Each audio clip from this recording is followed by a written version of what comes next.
Today's episode is sponsored by Rev, the productivity powerhouse for content creators, journalists, market researchers, and more.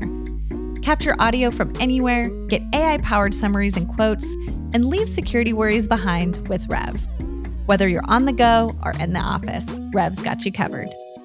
Discover more at rev.com. Hi, I'm Kendall Kelton, and I'm your host today on The Rough Draft. Featuring honest conversations with folks from across the creative industry, The Rough Draft explores the creative process, tools, and resources used by some of the best in the business. From journalists to content creators and business leaders, we shed light on what it looks like to break into the industry, make mistakes, collaborate with others, and the essential tools that help us all along the way. This week, I'm talking with Alain Stephens, a staff writer at The Trace, an organization of investigative journalists covering gun violence. Alain specifically reports on developments in firearms technology and the ATF. And as a military veteran and gun owner, his work has led to really important public safety, civil rights, and criminal justice reform. In this episode, Alain discusses his unique career shift from military and law enforcement to investigative journalism.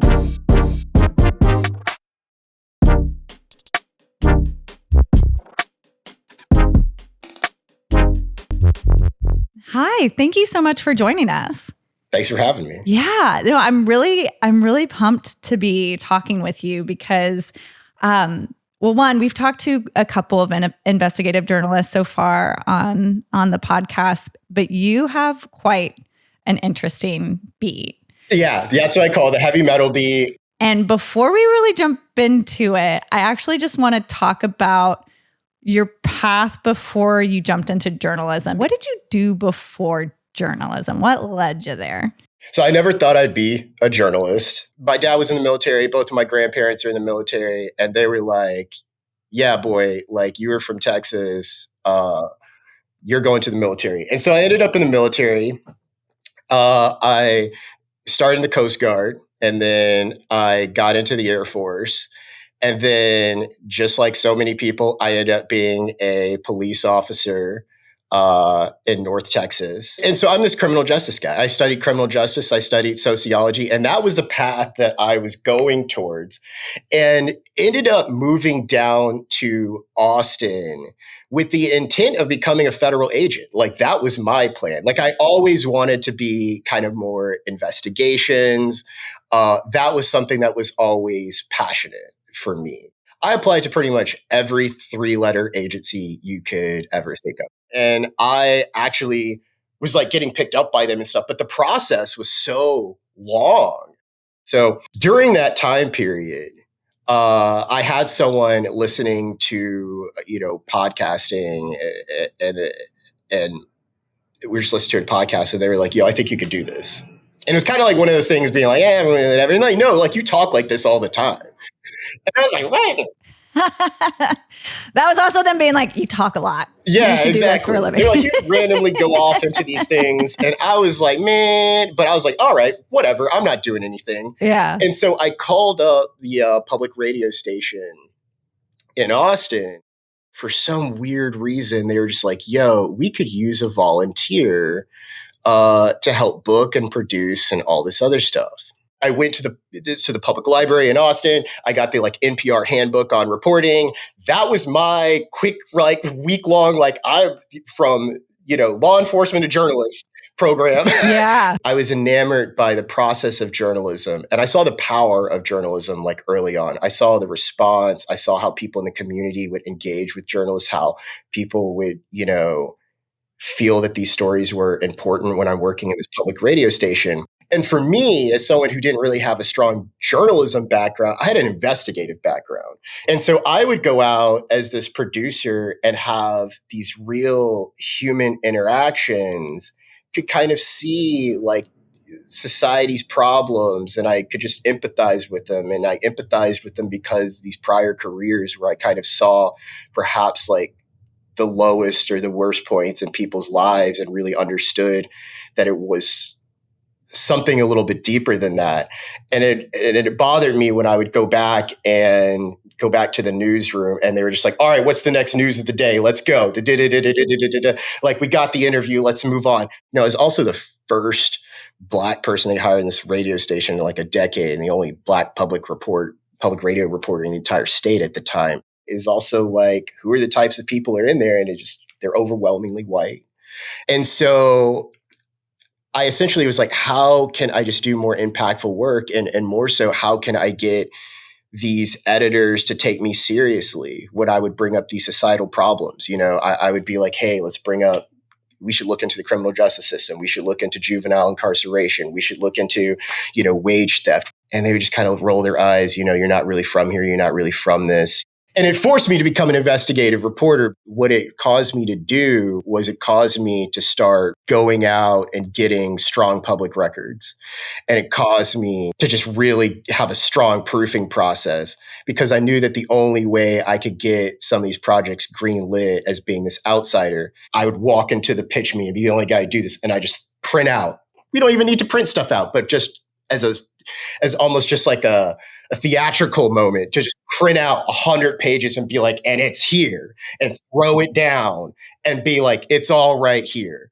It's like you have to work that hard to prove like the worth of the story. So my first investigations, I paid for out of my pocket. I did while my editors were on vacation. I did as absolute, just what I call black ops, no support whatsoever. But what happens is that they were good and they created impact and change, and they start bringing in awards. And when those awards come in, and when that outside recognition starts coming in, when, community leaders start kind of moving rules around, that is when I kind of saw like, okay, this, there's something to this. And so I did that investigation, but there's a little bit of like, he got lucky. Every reporter gets lucky. So I always tell people that, like, what is harder than Michael Jackson making the Thriller album? It's making the Bad album. It's like the follow-up. It's like proving that, like, I'm not a one-hit wonder.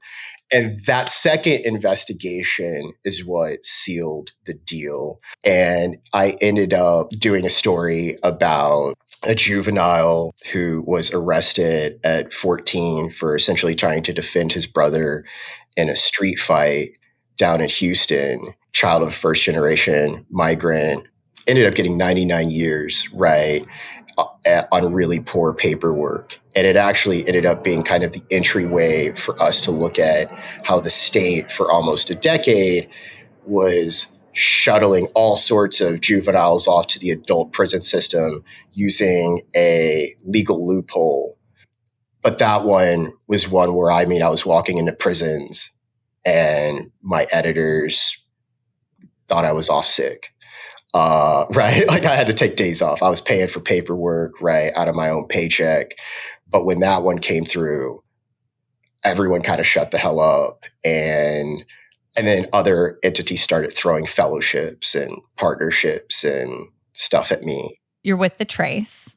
And so what drew you to joining their team? One of my first major investigations was really into the Bureau of Alcohol, Tobacco, Firearms, and Explosives. And in that, I submerged myself into arms trafficking and gun crime and the type of records that existed there. And no reporter was on this whatsoever. And I had already, because of my background, had a really rich understanding of, just firearms nomenclature, firearms identification, and stuff like that. And as I did this, year-long investigation, simultaneously, America was beginning to just have this visceral national conversation about gun violence. And so as I am reporting on this, Parkland happens and Sutherland Springs is happening. The worst shootings in America is happening. And I want to kind of put this in perspective. What is happening, right, is America is having this conversation and asking these questions. And they're asking these questions of the media, and ain't nobody there know how to answer it. And so suddenly I kind of ended up kind of rising into this moment where it's like, well, there is this one guy we heard of down in Texas, right? And that's how my name kind of started ringing out. They're like, there's this guy and he knows about guns and he knows about crime. And in fact, he spent the last year digging around, snooping around on every gun law, every, lobbying effort, every, arms trafficking case. He's already kind of talking to the ATF. He's already kind of getting sourced up in there. Use him. And so I started getting pulled out to do stuff on, hey, what type of gun was this in this mass shooting? How did someone get this type of gun? Could they prosecute the parent, right? And a lot of that stuff was what I started on. So the Trace is a nonprofit that's their entire thing. That's all they do, 24/7, all their reporters, all their editors, just doing guns. But I come to them at a journalism conference and I'm just like, you need someone who knows these damn guns. You need a Western guy. You need someone out here who's like grown up on it, because like someone who can get into that Second Amendment culture and someone who's not afraid of these things. And they were like, hell yeah, let's do it. It was like a match made in heaven. Well, investigative reporting seems like such a process, and where you're always learning new things, having to absorb a lot of information. And so, you mentioned earlier on that, you would go do all the research, throw the 100 pages down when you needed to. But now, like, what is your typical approach when you first start developing a story idea? Is it going right to the data? Is it going into the community? Can you kind of give us a little bit of detail into how you get going? Yeah. This is one of the things I always talk about with like movies and stuff, that like movies never get investigative reporters correct. And I like want to get with the director, because they always have this thing where it's like these like lofty inquiring minds being like, oh, like we don't know what's going on. And like, we're just going to like go out here and explore and ask questions and be like, I never, and I'm like, no, we're just like you guys, right? Like here's the thing. Yeah. We know people are messing up. We know where they're typically messing up. We know where the rumors are. So we know who's like, that person's slimy. The question is, how can we prove it, right? That's what we're kind of sitting around talking about. Yeah. Like, how can we prove it, right? And so I tell people, right, if there is a vault, right, and there's proofing information within that vault, and you know where that is, right? And the conversation isn't if that damning information exists, but instead, how do you acquire it? That movie is a heist. And that's what we do. I look at this. What do Americans want to know? And that, right, is not only an inquiry of like going out into the streets and, seeing what information or problems exist, but also just talking to people about the problems, regular people about the problems. One of the things is that like, if I brought up, say, a topic of like gun violence to you, I find that regular people have way more interesting questions about this topic than I ever, would kind of predict to write up, right? The second thing I do is I write for kind of like a global type of audience, like I'm writing to like a space alien almost. Like if I always tell people that for Americans it's hard for us to understand gun violence, because it's like trying to describe, the outside of a car when you have been born, raised, and lived inside the car your entire life. Yeah. Everyone has like you had previously said, like everybody has like vastly different experiences with guns. Exactly. Yeah. And so I think sometimes the best way to do it is to almost just write on for like a Wikipedia page for like a nobody person reading this 100 years in the future. Like, how did we get here? And then we get kind of more specific. Okay, is there any documentation out there that can answer, prove, right? Is there any sort of data, right, that could show this? Yeah. I want to talk a bit about the challenges though, like that you are seeing. Is it challenges in funding? Like you just said, like nobody is like funding for somebody to actually do longer form investigations on these important issues. Is it that speed? What do you think's like the biggest challenges right now for journalists? Yeah, I mean, so the first thing is the 24-hour news cycle is like, which is a creation of the media industry, is antithetical to good journalism. I think even longitudinally, like when we look at it, the journalism industry has contracted, and that contraction probably has actually gone simultaneously with the invention of the 24-hour news cycle. And also, if we probably looked at the levels of American distrust, it probably also coincides with the, rise of the 24-hour news cycle. And it kind of makes sense. I'm very, very self-critical of my own industry.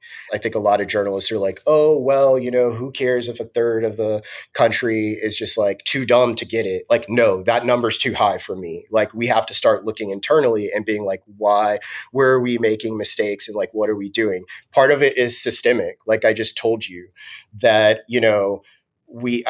every damn editor I speak to knows, oh, that's a good story, and I wish we could do this, but we gotta feed the beast. And I'm like, kill the beast. And no one has the guts to do it. Like, no one has the guts to just be like, listen, maybe the best type of news show and maybe the best thing we need is just like, the 1 hour weekly show, the once a night show that has really quality news. And the thing is people have responded to that. People still, people are like, you're crazy, Alain. And I'm like, call me crazy, but YouTube's cleaning you up. Right? You think that like, no one wants news anymore? That's a lie. These people on YouTube have low overhead, and they're doing news that is citations and everything else just as quality. And people are gravitating to them because they're doing stuff in depth and in niche, and they're doing the opposite of what you're doing, and they're stealing your audience. And so, and same with podcasts and stuff too. So I tell the legacy people, like, don't be so high and mighty that people have to listen to you because you have a legacy bannerhead. And don't be so high and mighty that people don't want to listen to you because they're just too stupid to get it. The fact of the matter is you're talking about stuff that's not particularly irrelevant. You're not spending time and quality on it. And the other thing that I found early on as an investigative reporter, and this is what jades so many other ones, is that you think you would have these editors, right, that are like, you're special forces, you're paid to go out there and fight the war. You have our full blown support. Here's the company credit card. Here's the attorneys, whatever you need, go do it.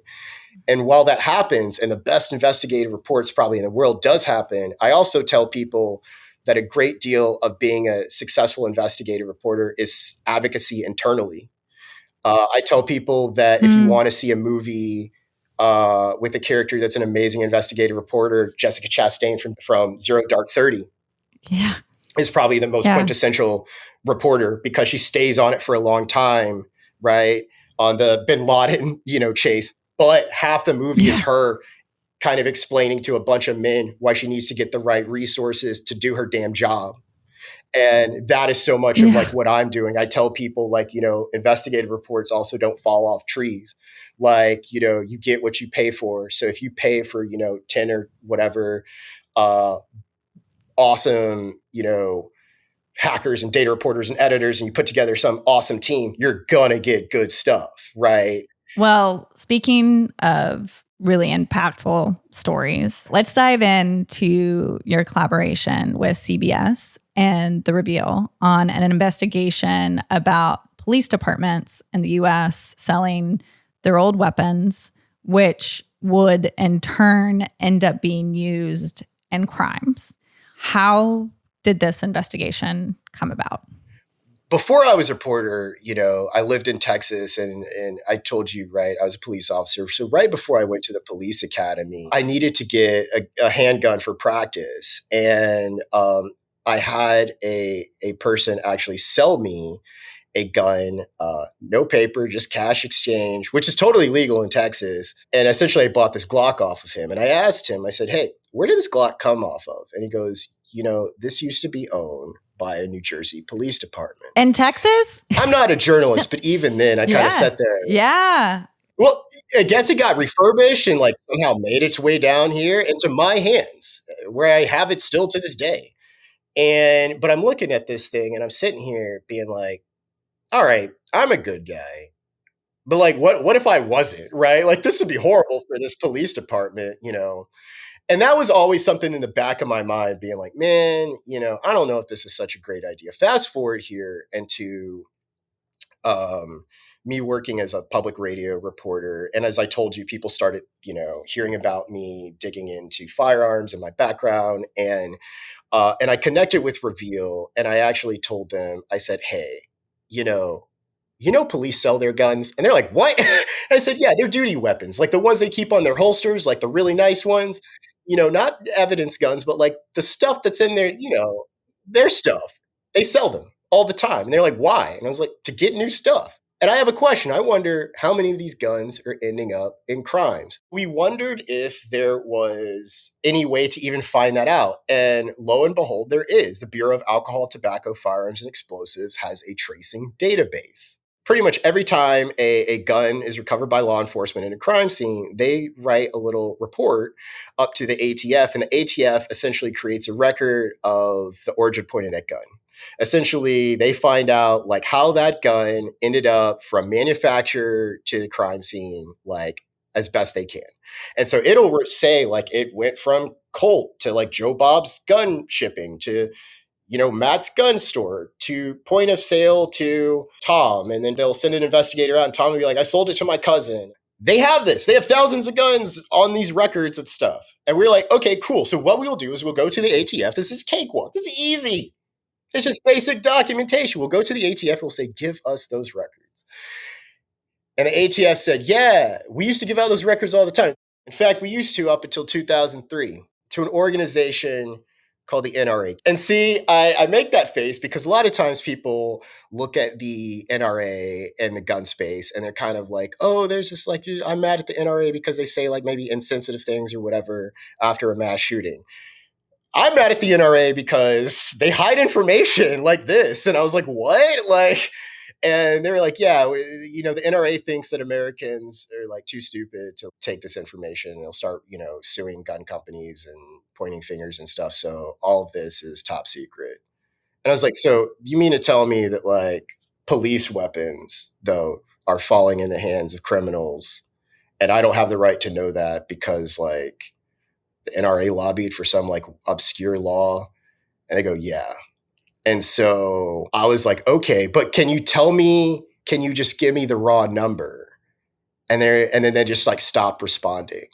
And so I kind of like started digging into the law and I was like, wait a second, they can't tell me specific information, but they can give me that raw number. And that's why they stopped responding. They're trying to hide from me. And so I actually got an attorney and we sued them. We sued the Department of Justice. We actually lost the first case because the Department of Justice said, if we searched our computers, it would amount to the creation of a new document, and that's somehow like illegal. But that was bad. This is how crazy this stuff gets. But that was bad because that would then allow every other federal agency to point to the ATF precedent to be like, anytime anyone asks us to search our computer records, we could tell them no. We could point to Alain Stephens and a stupid ATF request. And so this caused Washington Post and Electronic Frontier Foundation and all these people to write amicus support, right? Because essentially, like the ATF and the NRA lobbying was about to shut down the whole, public records thing. And so we won at the Ninth Circuit. We found out that police guns were being found in crimes. And we found that 52,000 of them had been recovered in about a 10-year span. And that's what they were fighting so hard to hide. The fact that they had found thousands of former cop guns that we as citizens, taxpayers have paid for being used by, murderers, criminals, God knows who. And then how did CBS get involved? So I got this number. And, that took 5 years of litigation to get. And I'm watching a court case and they finally kick out this number, 52,000 guns. And there's no specifics. We actually don't know who's actually been hurt by this. That's part of it. Like everything else is redacted and obscured because of the NRA. So we just know there's a massive body of weapons that have hurt a ton of Americans. We just don't know where those Americans are at. And so I meet with a guy who works for CBS at a conference named Chris Hacker. And Chris Hacker is like this data reporter guy who wears glasses and looks exactly like you would expect the type of guy who would do this type of mission, who is like, I think I can help you find, some of those guns that have hurt, Americans, some of these former cop guns. And I go, how? And so we start talking and we were like, listen, what if we do a massive public records request? And then we go through every single court record. We go to all of these police departments across America and get receipts of guns that they have sold, right? Those receipts will include serial numbers, make, model, and caliber. And then we will run those thousands of serial numbers against every single criminal court record in the United States.